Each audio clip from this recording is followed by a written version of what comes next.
Atomic Focus Formula. One simple shift to outwork your past self. Written by Ronnie Rowland. Published by Growth Literacy Lounge. Burn the to-do list. They say a lion doesn't have to announce it's a lion. It simply hunts. That's the kind of focus we're after. Not louder. Not longer. Just locked in. Because here's the truth. Most people are not lazy, they're scattered. They wake up with good intentions and end the day buried in digital debris, half-written emails, 15 browser tabs, 3 open message threads, and a vague sense that something important got missed. This book isn't about hustle. It's about precision. It's not about doing more.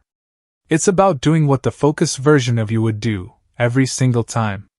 There's one shift that changes everything, and it's not a new app, planner, or productivity hack. It's an identity decision. Who are you when you're at your sharpest? That's who we're unlocking. Not creating, revealing. As James Clear once said, every action you take is a vote for the type of person you wish to become.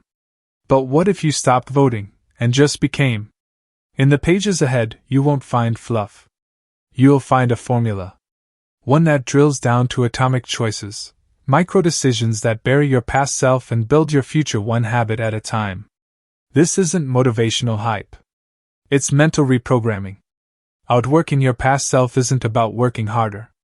It's about becoming someone who wouldn't even recognize the distracted version of you. Let's lock in. Chapter 1. The Illusion of Trying Harder. Imagine standing on a treadmill that's quietly speeding up. You're running faster than you ever have, heart pounding, lungs burning, and yet you're going nowhere. The scenery doesn't change. The outcome doesn't improve. But the effort? Maxed out. This is what most people call productivity. They confuse movement with momentum. They assume output equals progress. So they double down.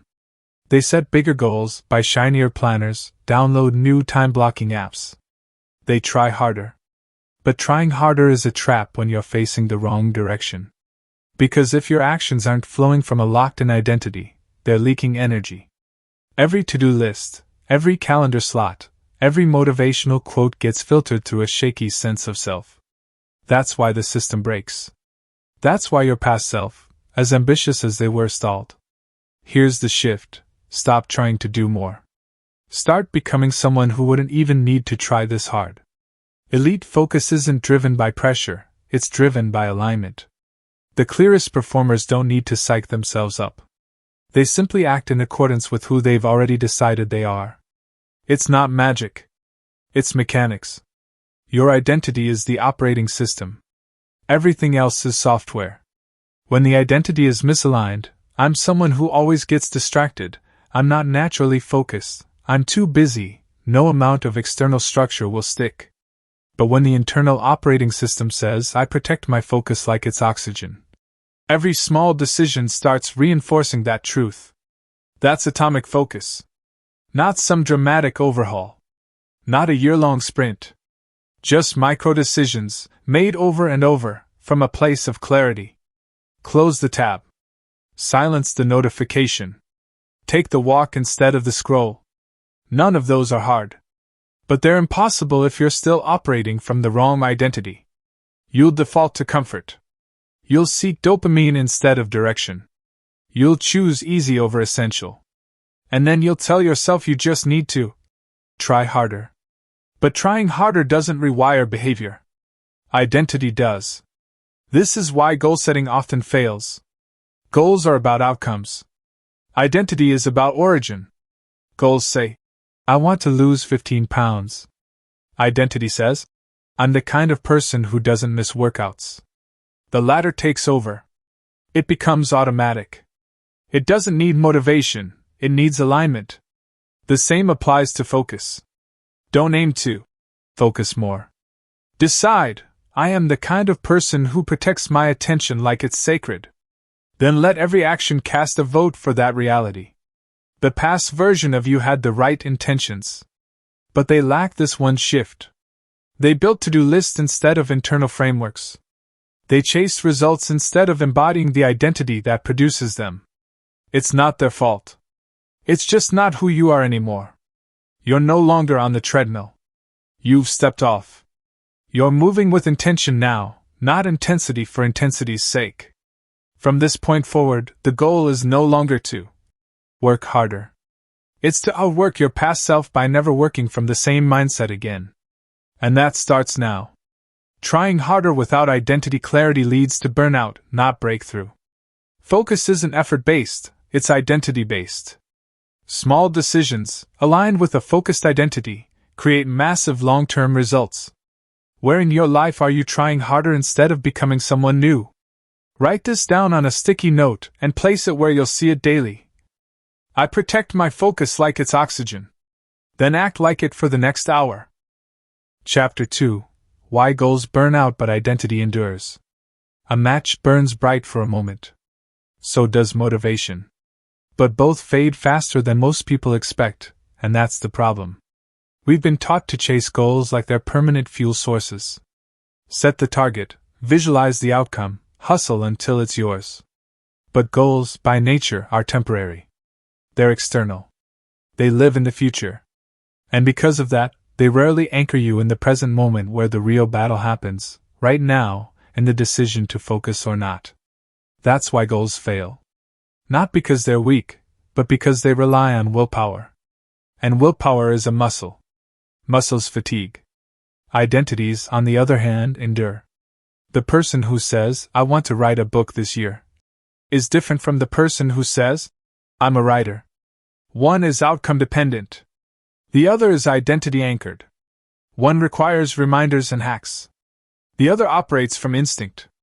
This distinction matters in every area of your life, but it's most urgent in your focus. Distraction doesn't care about your goals. It only wins when you haven't decided who you are. If you don't identify as someone who guards their attention like a professional, you'll react like an amateur. You'll justify the scroll, the check-in, the background noise. You'll tell yourself it's just 5 minutes. But 5 minutes multiplied by every day becomes the life your past self regretted. Think about this. When you adopt an identity, you change what's acceptable. You raise the floor, not just the ceiling. You don't need rules to avoid distractions. You need standards that flow from who you are. That's why identity wins. It eliminates the negotiation. You don't ask, "Should I stay focused right now?" Because the answer is already baked into your self-concept. This is what high performers get right. They're not robots.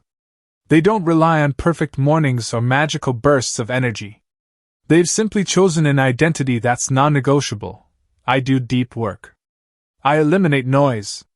I don't tolerate clutter in my digital or mental space. That doesn't mean they never falter. It means when they do, they return to who they are. There's a gravity to identity. It pulls you back to your default behavior. The only question is, who have you trained yourself to be? Your past self may have built habits on top of hope. But hope is not a strategy. Identity is. And it begins with clarity. Not vague ideas like, "Be more productive," or "Stop procrastinating." Those aren't identities. They're symptoms of a deeper issue, misalignment between who you want to be and how you show up. So here's the question: who would you be if every decision aligned with the version of you that's already focused? Would that person check their phone first thing? Would they multitask between windows? Would they let urgency hijack their attention? Or would they show up like someone who doesn't need to hustle anymore, because clarity has already done the heavy lifting? Identity is your anchor. It holds you steady when motivation drifts. It lets you say, "I don't do that anymore." Not because you're trying to be good, but because that's not who you are now.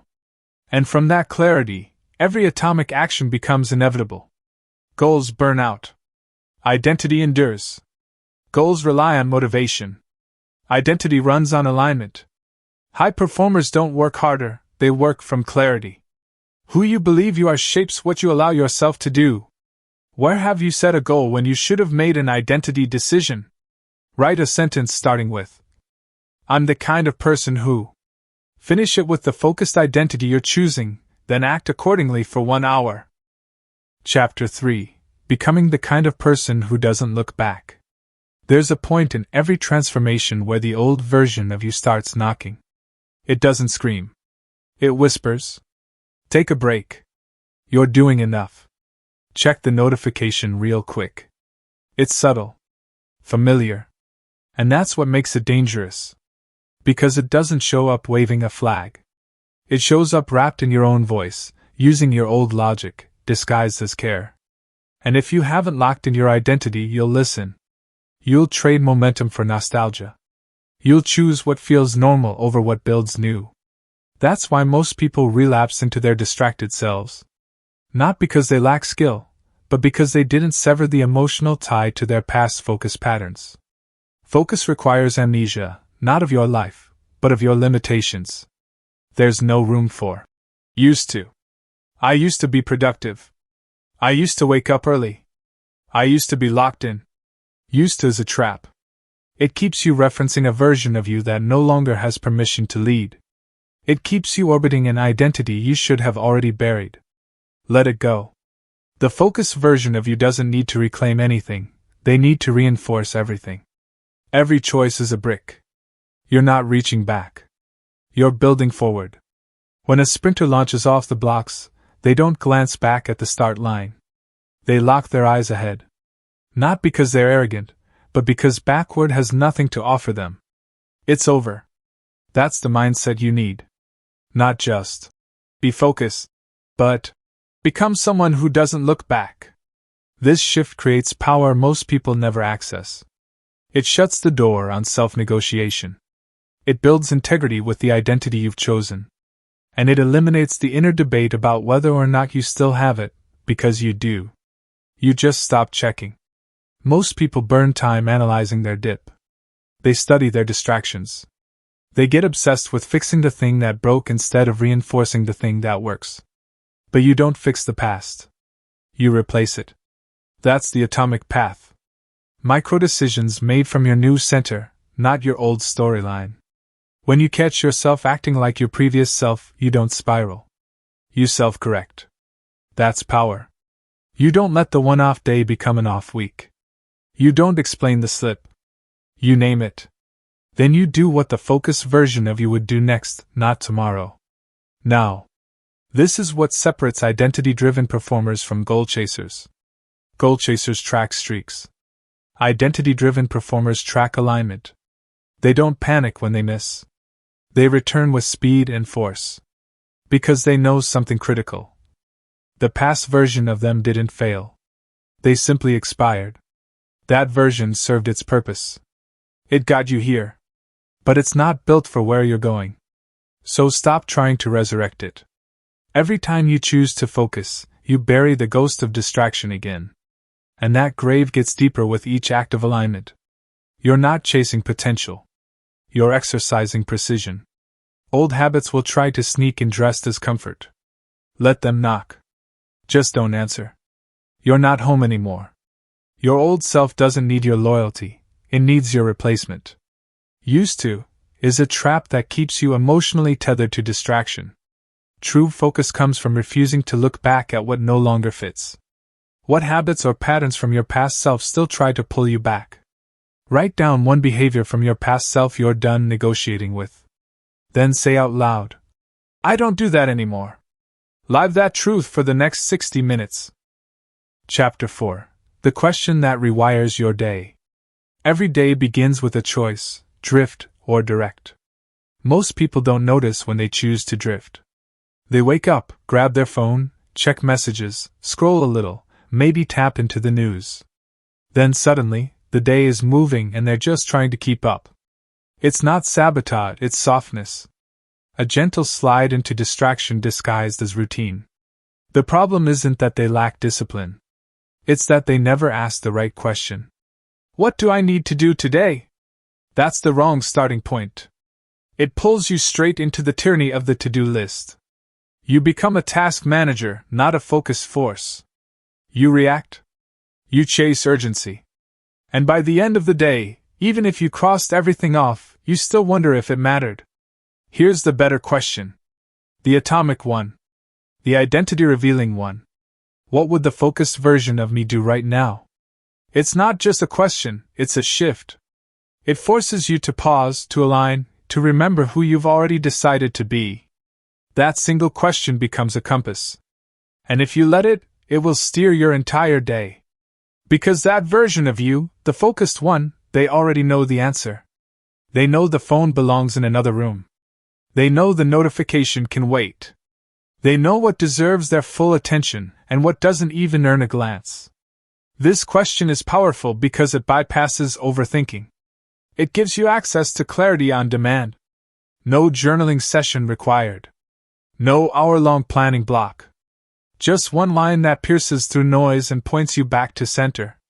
It also removes the emotional fog. When you feel tired, distracted, bored, or tempted, you don't need to negotiate. You ask the question, and the answer comes clean. What would the focused version of me do right now? Then you do that. Ruthlessly. Repeatedly. Without ceremony or drama. You start making choices that feel small in the moment but compound over time. That's the essence of atomic focus. Not explosive energy, but consistent clarity. You close the extra tabs. You stay in the uncomfortable work just 5 minutes longer. You walk past the fridge instead of opening it out of habit. You say no to the quick when that costs long-term attention. It becomes who you are. Because repetition builds reputation, and your brain listens. Each time you ask and answer that question, you reinforce a new identity. One that doesn't chase discipline but defaults to it. This is how elite focus is built, not in weeks, but in micro-moments. Not through effort alone, but through the precision of identity-aligned action. And it starts, again and again, with the same sentence. Not a mantra. Not an affirmation. A challenge. What would the focused version of me do right now? Ask it until it becomes your default. Answer it until you don't have to ask anymore. And when the answer is hard, inconvenient, or uncomfortable, that's when it matters most. That's when the future version of you starts clapping. Because now you're not just moving through the day. You're mastering it. To-do lists create motion. Identity-based questions create direction. One powerful question can shift your default behavior in real time. Repeated alignment with identity rewires your habits from the inside out. Where in your day do you drift instead of direct? What question could interrupt that? Write this down and post it where you'll see it often.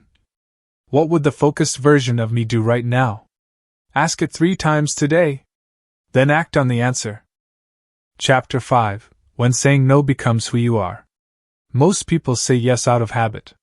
They agree to meetings they don't need, conversations that drain, and tasks that don't matter.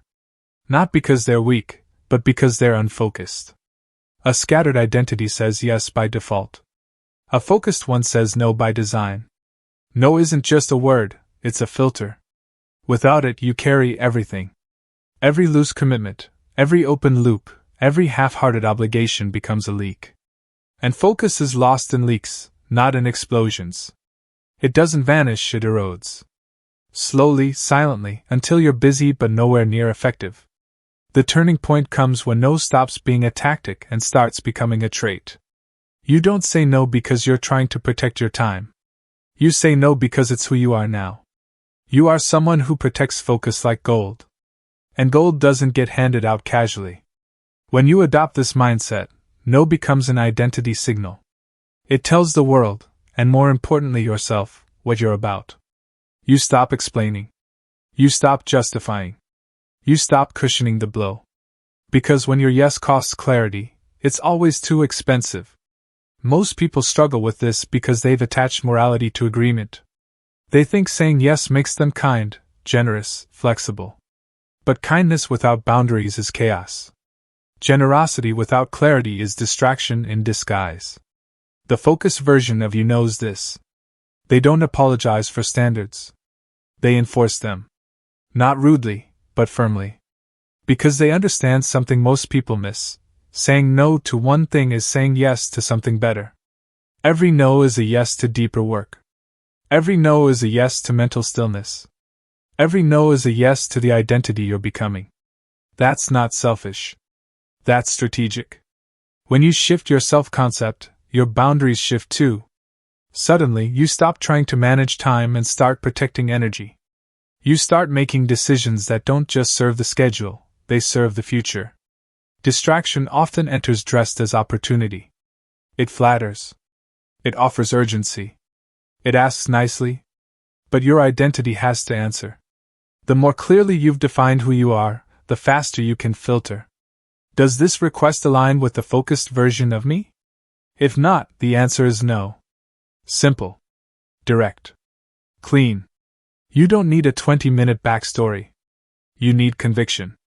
This shift might feel unnatural at first. You may feel guilt. That's expected. But guilt is a sign that your past identity is still trying to vote. Let it. You're not ruled by votes anymore. You've chosen leadership. You've chosen clarity. And the most focused people in the world? They didn't get there by accident. They got there by learning to say no before yes was even an option. It's not about closing yourself off. It's about opening the space where real work can happen. That doesn't require aggression. Just consistency. You're not being rude when you decline. You're being responsible. And over time, that muscle strengthens. Saying no becomes second nature. Not because you're callous, but because you're clear. You're not trying to keep everyone happy. You're building something that matters. You're becoming someone who makes decisions that match the mission. And that kind of focus doesn't need permission. It needs protection. No is how you build the fence around your attention. And once it's up, you'll be shocked at how fast you move. No isn't rejection, it's protection. Identity-aligned people don't explain boundaries. They embody them. Every no reinforces who you're becoming, not just what you're avoiding. Where have you been saying yes out of habit instead of alignment? Identify one thing you need to say no to this week. Say it clearly and confidently, then protect the space you gain.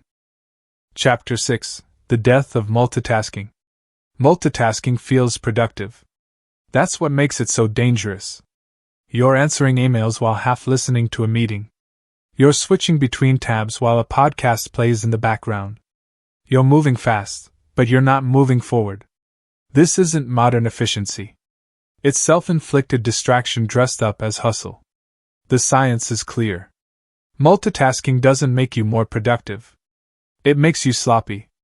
Studies show that switching between tasks can lower your efficiency by up to 40%. Your brain isn't built for parallel processing, it's built for depth. And when you keep forcing it to switch gears, you're not saving time.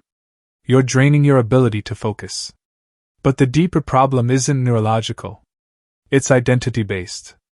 Multitasking is a symptom. The root issue is that you haven't fully decided to be someone who finishes what they start. If your attention is always split, it's because your self-concept is. You can't be the focused version of yourself and the scattered version at the same time. You have to choose. When you lock in your identity as someone who finishes, someone who protects clarity, someone who doesn't flinch in the face of boredom, that choice eliminates the need to juggle. Juggling is for performers. Focus is for builders. Multitasking also feeds the ego. It creates the illusion that you're in demand, that you're important, that things are moving. But movement is not the same as impact. And importance isn't measured by how many tabs you can keep open, it's measured by how many things you complete with excellence. One task, fully executed, beats 5 tasks half-finished.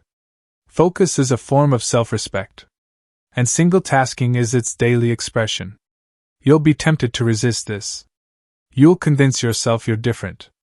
That your mind thrives on variety. That switching keeps you sharp. But that's just your old identity clinging to chaos. It's not truth. It's familiarity. And familiarity is the enemy of transformation. The focused version of you doesn't tolerate half-presence. They show up fully or not at all. They don't dabble. They decide. This is the atomic shift, choosing one task, one priority, one focus at a time, and completing it with intensity. It won't feel natural at first. Your fingers will twitch toward other tabs. Your brain will crave quick hits of dopamine. But every time you stay in the discomfort, you're training something deeper. You're not just improving concentration. You're building integrity with yourself. Integrity isn't about morality. It's about consistency between what you say and what you do. If you say, "I'm focused," and then spend your work blocks toggling between distractions, you're not building trust with your identity. You're fracturing it. But when you say, "I complete what I start," and then you actually do it, that becomes who you are. And who you are shapes what you achieve. Let the others brag about being busy. Let them chase the high of constant motion. You're not interested in looking productive. You're becoming someone who is productive, quietly, clearly, relentlessly. One thing at a time. That's not simplistic advice. That's strategy. That's how deep work gets done. That's how books get written, bodies get transformed, businesses get built. Not in a frenzy. In a flow. So kill the multitasking myth. And with it, bury the distracted version of you once and for all. Multitasking isn't efficient, it's expensive. Single tasking is identity in action, one task, finished with excellence. Focus isn't built in bursts, it's built in boring, repeated decisions. What task do you often multitask through that deserves your full presence? Choose one task today. Set a 25-minute timer. Do it without switching, checking, or toggling. Prove to yourself you can stay. Chapter 7: The Discipline of Boring Wins.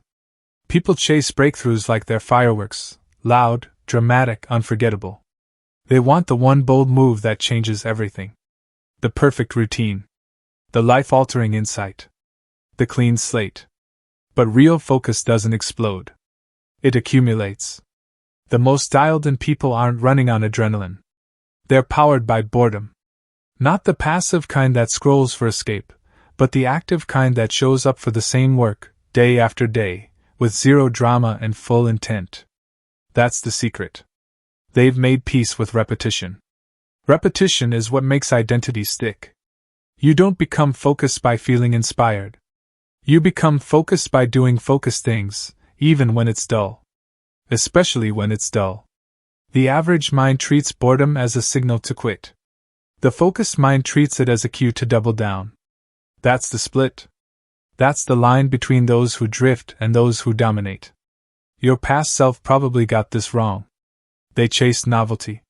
Switched methods. Looked for hacks. And every time the work got too quiet or too ordinary, they looked for something shinier. That version of you had momentum, but not durability. They didn't stay with anything long enough to master it. Not because they lacked discipline, but because they lacked an identity that could hold the repetition. Discipline isn't about punishment. It's about alignment. It's what happens when your actions and your identity shake hands and agree. That's why elite performers don't burn out from the grind. They thrive in it. They don't dread the repetition, they depend on it.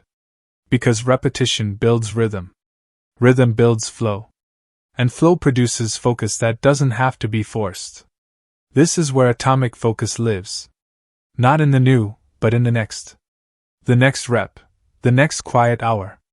The next routine block that no one sees but everyone benefits from later. The discipline of boring wins is the ability to be extraordinary by being consistent in the ordinary. It's not glamorous. But it's undefeated. Think about the identity of someone who finishes everything they start.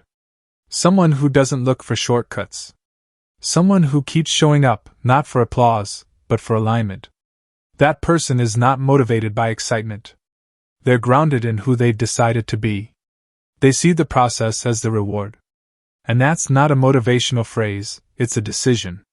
If you only work when it's exciting, you're not building identity. You're feeding impulse. You're making your focus dependent on emotion instead of conviction. But when you can repeat the same deep work in the same boring block of time, again and again, you're forming a groove. And grooves become defaults. And defaults become identity. Every system you admire is built on boring wins. Every master you respect has lived in the monotony longer than others could stand. They didn't outflash anyone. They outlasted them. That's your edge now. Not in brilliance, but in boredom. Not in speed, but in rhythm. You don't need the new planner or the fresh approach. You need to become the kind of person who treats boring work like it's sacred. Because it is. That's where focus is forged. And every time you show up and stay in the process, especially when nothing exciting is happening, you're writing a new story. One where the past version of you got distracted, but the current one? They don't flinch. They do the work. Again. And again. And again. Until it becomes who they are. True focus is built in boring, repeated decisions, not exciting breakthroughs. Repetition reinforces identity more than motivation ever will. The work becomes easier when it becomes part of who you are. Where are you avoiding repetition because it feels boring instead of powerful? Pick one small, focus-building habit. Repeat it every day for the next 7 days. No upgrades, no skipping, no excuses. Chapter 8: The Focus Audit. Focus doesn't disappear. It gets stolen. But the thief doesn't break down the door. It tiptoes in. Quietly. Casually. Often with your permission. One glance at a screen. One open tab. One quick check. And just like that, your best attention is gone. Not shattered, scattered. The real problem is most people don't know where they're bleeding focus. They feel tired, distracted, overwhelmed, but they can't trace it. They assume it's stress. Or their environment. Or their schedule. But it's not always external. Often, it's 1,000 invisible leaks that never got named. This is where the focus audit becomes essential. You can't fix what you won't face. And you can't eliminate distractions you haven't identified. So you pause. You examine. You study the patterns, not to feel guilt, but to build awareness. Start with your triggers. The moments you default to distraction without thinking. Maybe it's the silence between tasks. Maybe it's after a win. Maybe it's when you feel stuck, unsure, or tired. Then look at the cues. What are you reaching for? Your phone? The fridge? Your inbox? Your comfort? Now ask, what emotion are you trying to escape? Boredom? Uncertainty? Pressure? These aren't flaws. They're signals. They tell you where your identity is still negotiable. Where the focus version of you hasn't fully taken over. The audit isn't just about time. It's about truth. Track your behavior for a single day, not just what you did, but how often you shifted attention. How many times you moved away from the main thing. How many tiny pivots added up to hours lost. This isn't data collection. It's disruption. Because once you see the pattern, you can't unsee it. And that awareness becomes a weapon. A focused mind is a studied mind, one that refuses to live on autopilot. Distraction thrives in ambiguity. It dies in clarity. By naming the things that steal your focus, you reclaim power. You stop reacting and start responding. You don't just try harder. You get specific. Ruthless. Surgical. Every great performer has done this. Not just with their time, but with their triggers. They know what breaks their rhythm, and they build barriers around it. Not because they're rigid, but because they're clear. This is the formula: clarity before strategy. Awareness before optimization. You're not optimizing your calendar until you've audited your attention. The goal isn't perfection. It's reduction. One less distraction. One less unnecessary input. One more block of time protected like your life depends on it, because in a way, it does. Your future isn't built in breakthroughs. It's built in uninterrupted hours. The kind that most people never access because they never asked what's stealing them. You don't need more time. You need fewer leaks. The focus audit is how you find them. And once you do, you don't need to overcorrect. You adjust in atomic ways. Close the door. Turn off the alerts. Schedule the deep work first. Put the phone in a different room. Small moves. Massive impact. Because now, you're not just trying to focus. You're fighting for it. With data. With awareness. With conviction. This is how you stop drifting back into the past version of yourself, the one who meant well but never protected their attention. The one who gave away their focus without realizing the cost.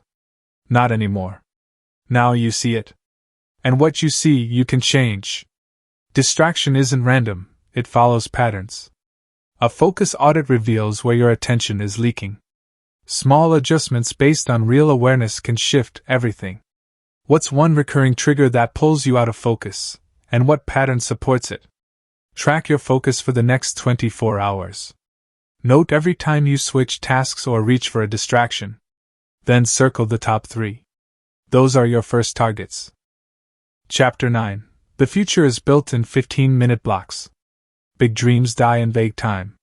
People say they don't have hours to focus, so they don't start at all. They wait for the perfect day, the clear schedule, the weekend retreat. But those never come. And so the dream stays shelved. The habit stays broken. The future stays theoretical. Focus isn't a matter of available time. It's a matter of claimed time. And it doesn't take hours. It takes 15 minutes. 15 minutes of undistracted, locked-in effort is more than most people give anything all day. Not because they don't care, but because they assume if it's not long, it's not worth it. That belief is a lie. And it's lethal. Great work is rarely done in marathons. It's done in sprints. Short, focused, intentional bursts. The kind that don't require a perfect morning or total isolation, just a decision. 15 minutes to become who you said you'd be. Because when time is tight, precision matters more. 15 minutes forces clarity. There's no room to scroll. No time to wander. You sit down with one priority, one identity, one mission. And you move. When you do this daily, it becomes a trigger. A mental switch that tells your brain, now we focus. And that rhythm becomes powerful. Not because of the length, but because of the repetition. You're not trying to conquer the day. You're carving a window. A single pocket of time where you're fully aligned with the identity you've chosen. This is the secret. Short bursts done consistently beat long blocks done occasionally. Because long blocks get rescheduled. Short bursts get repeated. Most people underestimate how much progress can be made in 15 focused minutes. They forget that a book is written in sentences. A body is transformed in reps. A business is built in emails and calls. It's never about the size of the time. It's about the purity of it. 15 minutes where nothing interrupts, nothing splinters your attention, nothing gets in the way, that kind of time multiplies. You start to crave it. Protect it. Build your day around it. Eventually it grows. One block turns into 2. Then 3. And soon, you've created a day designed around your identity, not your obligations. But it starts with 1. Your past self didn't believe this. They waited for motivation. Or longer blocks. They saw small windows as insufficient. But you're different now. You see the leverage. 15 minutes of identity-aligned action today is better than 2 hours of procrastination wrapped in intention. It's better than a perfect plan never executed. Because in those 15 minutes, you're not just working. You're practicing. You're rehearsing who you are becoming. And that rehearsal, done daily, turns into reality. It's not about lowering the bar. It's about raising the consistency. This is how pros train. Not with occasional overexertion, but with structured repetition. Every day. No excuses. No skip steps. 15 minutes doesn't sound like much. But done with total focus, it changes everything. You stop waiting. You start becoming. And that's the real goal. Not more time. More identity in the time you already have. Focus isn't found in hours, it's built in short, repeated blocks. 15 minutes of deep, undistracted work can outpace hours of scattered effort. Identity is reinforced in daily sprints, not occasional marathons. What identity-aligned habit could you start building in just 15 minutes a day? Block 15 minutes in your day. One task. One space. No distractions. Make that window your new standard. Chapter 10. Delete the app, not just the distraction. Distractions don't just live on your screen. They live in your habits. And habits live in your environment. Most people try to fight distraction through willpower. They promise themselves they won't check the app. They'll only scroll for 5 minutes. They'll go on, but just for a quick break. And then an hour disappears. Again. The problem isn't weakness. It's design. Your environment is either aligned with your identity, or it's constantly arguing against it. And in a battle between intention and environment wins every time. That's why removing distraction doesn't start with better effort. It starts with a better setup. You don't just silence the phone. You move it out of the room. You don't just log out. You delete the app. You don't just try to ignore the noise. You eliminate the source. This isn't extreme. It's essential. The focused version of you doesn't rely on restraint. They rely on structure. They don't try to be stronger than temptation. They redesign the room so temptation never enters. It's not about self-denial. It's about self-respect. If you know a certain platform steals your best energy, the most identity-aligned move isn't to limit your time. It's to remove it entirely. Not as punishment, but as alignment. Because you're no longer the kind of person who negotiates with thieves. Attention is currency. And you've decided it's no longer for sale. This mindset shift changes everything. You stop blaming yourself for losing focus. You start building systems that remove the possibility. You stop managing distraction and start erasing it. Minimalism isn't about owning less. It's about being owned by less. The same is true for your digital life. Every app, every alert, every shortcut is a vote for your attention. If it doesn't serve your identity, it doesn't stay. This is the atomic move most won't make. They'll tweak settings, set timers, download focus apps to block other apps. But they won't uninstall the source. They won't delete the thing that pulls them back into who they used to be. And so they stay stuck. Productive for a while, then pulled off course. Clear for a week, then clouded again. Not because they lack clarity, but because they live surrounded by temptations engineered to win. The focused version of you has nothing to prove. They don't need to handle it. They need to protect the ground they've claimed. It's not about being rigid. It's about being ready. When your environment reflects your identity, focus becomes easier. You don't have to think about it. You just step into it. The room becomes a cue. The absence of noise becomes an asset. You walk in, and the decision is already made. This is where I focus. This is who I am now. Every distraction you remove sends a signal. I take my time seriously. I take my future seriously. I'm not available for things that pull me backward. That's power. Not loud. Not dramatic. Quiet, committed, non-negotiable. Delete the app.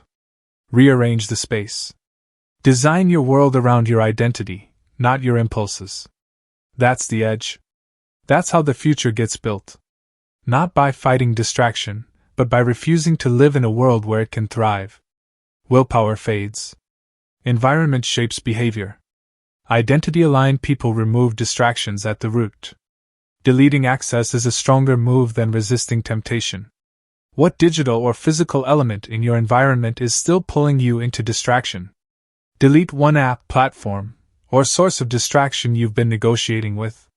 Remove it completely, for your identity's sake. Chapter 11. Bury your past self. You don't outgrow your past self. You outwork them. You outdecide them. You outfocus them. This isn't a journey of reinvention. It's a burial. Because the version of you that once tolerated distraction, negotiated with excuses, and performed focus instead of living it, that version had a purpose. They got you here. But they don't belong in the next chapter. This is where you put them to rest. Not with regret. With resolve. Every focused decision you've made in these pages has been a shovel. Every shift, from goal chasing to identity locking, from reacting to directing, from trying harder to becoming clearer, has been digging. Quietly. Consistently. And now, it's time to finish the job. This is what most people never do. They cling to the old version of themselves as if loyalty to who they were is required. But it's not loyalty. It's delay. You don't owe your past self anything, except to become who they couldn't. They meant well. They set goals. They made plans. But plans without identity are just organized hopes. You're not hoping anymore. You've chosen. And now you walk differently. You don't wake up wondering what to do. You ask who you are. You act from identity, not urgency. You eliminate instead of manage. You say no without guilt. You single task with precision. You build your day around 15 minutes of clarity, not 10 hours of chaos. You delete what doesn't belong. You track your triggers. You finish what you start. Because it's who you are now. Focused people don't become focused. They declare it, then defend it. You've declared it. Now defend it. This is not about becoming superhuman. It's about becoming someone your past self never had the tools to imagine. Someone who doesn't flinch when focus gets hard. Someone who doesn't explain why they fell off, because they don't. They return. Instantly. Quietly. Without fanfare. Because discipline is no longer dramatic. It's just normal. You've crossed that line now. This book was never about information. It was about transformation. Not the kind that needs applause, but the kind that creates proof. Proof in how you speak. Proof in how you move. Proof in how you guard your hours like treasure. You don't need a new strategy. You need to stay locked in on the one you've built. Focus equals identity, times action, time repetition. It still holds. Choose the identity. Take the aligned action. Repeat until it becomes default.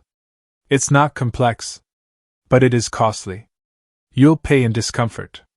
In letting go of who you used to be. In releasing old metrics of success and embracing something quieter, but sharper. This is the cost of clarity. The price of peace. The investment in becoming someone who doesn't just do focused things, but is focused. And the reward? You'll work with more power in less time.